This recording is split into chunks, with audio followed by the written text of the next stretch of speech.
అదే RTV app వార్తల్ని క్షణాల్లో చదివే అవకాశం ఉంటుంది. ఒక న్యూస్ పేపర్, ఒక టెలివిజన్ ఛానల్ మీ చేతుల్లో ఎప్పుడూ ఉంటాయి.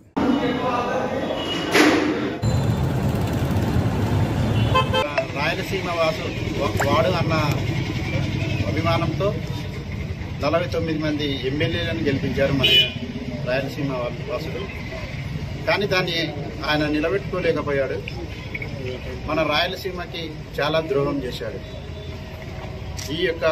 ఈరోజు కోడుమూరు నియోజకవర్గం నందలి పెంచుకలపాడు దగ్గర బస ఏర్పాటు చేశారు ఈరోజు రాత్రికి.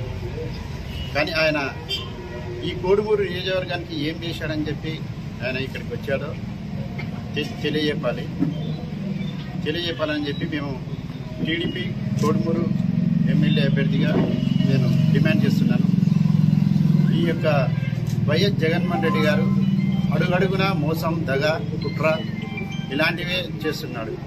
కోడుమూరు నియోజకవర్గానికి నీళ్లు, తాగునీరు, సాగునీరు, అలాగే ఎక్కడ చూసినా రోడ్లు విధ్వంసకరంగా మారిపోయాయి. ఈ కోడుమూరు నియోజకవర్గంలో అత్యధికంగా ఇసుక దోపిడీ చాలా జరిగింది. ఈ దోపిడీ వల్ల కొన్ని వందల కోట్లు దోచుకొని ఆయన ఖజానాలకి, అలాగే ఇక్కడున్న లోకల్ నాయకులు, అలాగే లీడర్లకి దోచుకొని తిన్నారు.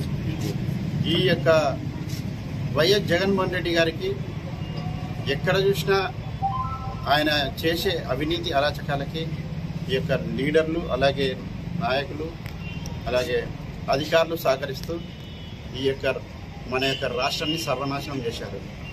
కోడుమూరు నియోజకవర్గం అందరి మన దగ్గరనే ఉండే దాదాపు 20 టీఎంసీలు పట్టే గుండ్రేవుల ప్రాజెక్టును నారా చంద్రబాబు నాయుడు గారు హయాంలో దాన్ని నిర్మించడానికి భూమి పూజ కూడా చేశారు. కానీ రివర్స్ టెండరింగ్ ద్వారా వైఎస్ జగన్మోహన్ రెడ్డి గారు దాన్ని సర్వనాశనం చేశారు. ఆ ప్రాజెక్టు చేపట్టడం ద్వారా ఈ రాయలసీమని సస్యశ్యామలం చేయొచ్చు, సాగునీరు. కానీ ఎక్కడ కూడా ఎటువంటి డెవలప్మెంట్ కార్యక్రమాలు చేయకుండా మన రాష్ట్రాన్ని, అలాగే ఈ యొక్క ప్రతి చోట ఎక్కడైనా కూడా ఎక్కడ డెవలప్మెంట్ కార్యక్రమాలు చేపట్టలేకపోయారు.